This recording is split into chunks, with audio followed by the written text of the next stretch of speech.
Սաթի, տեխնիկական SEO-ի տեսանկյունից որն է ավելի կարևոր, վեբկայքի արագությունը թե կոնտենտը։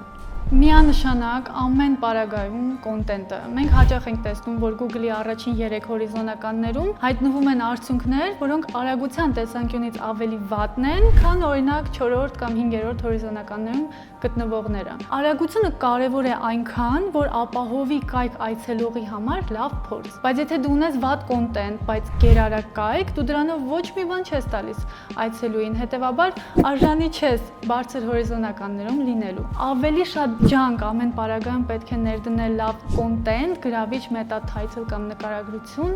ստեղծելու վրա։ Ինչից է որ վեբկայքը Google-ում շատ է հայտնվում, բայց քլիքերը քիչ են։ Եկեք նախ նշենք, որ Google-ում հայտնվելը կոչվում է impression։ Եթե դուք ունեք 100 էջ, դրանցից 80-ը հնարավոր է հայտնվում են Google-ի 3-րդ կամ 4-րդ էջում, հետևաբար նրանք հավաքում են impression, բայց քանի որ առաջին էջ չեն գալիս, քլիքեր չեն հավաքում։ Գալիս ենք նորից նրան, որ պետք է աշխատել կոնտենտի վրա, հասկանալ որտեղ կան սխալներ եւ ավելի լավ օպտիմիզացիա կատարել։ Ինչքան շատ առաջ կան էջերը, այնքան տոկոսային հարաբերությունը impression-ներից քլիկ կաճի։ Եթե ունեք հարցեր SEO-ից, հատկապես տեխնիկական SEO-ից, կարող եք հարցնել Սաթիին մեկնաբանություններում։ Սիրով կպատասխանեմ ձեր հարցերին։